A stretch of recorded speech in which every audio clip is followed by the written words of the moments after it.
Confusingly, we speak of love as one thing, rather than discerning the two very different varieties that lie beneath a single word: being loved and loving.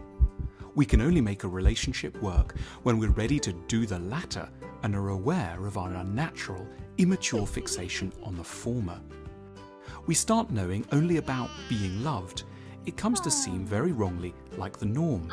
To the child, it feels as if the parent is simply spontaneously on hand to comfort, guide, entertain, feed, clear up, and remain almost always warm and cheerful.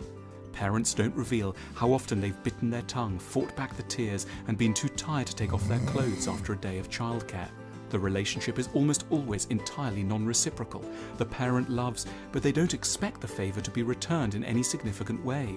The parent doesn't get upset when the child has not noticed the new haircut, asked carefully calibrated questions about how the meeting at work went, or suggested that they go upstairs to take a nap.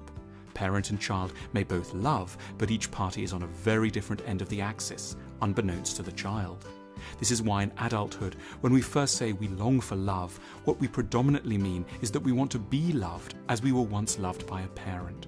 We want a recreation in adulthood of what it felt like to be ministered to and indulged. In a secret part of our minds, we picture someone who will understand our needs, bring us what we want, be immensely patient and sympathetic to us, act selflessly, and make it all better. This is naturally a disaster. For any relationship to work, we need to move firmly out of the child and into the parental position.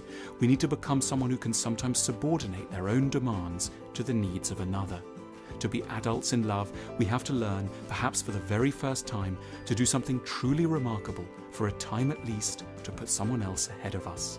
That's what true, mature love actually is, much to everyone's initial surprise.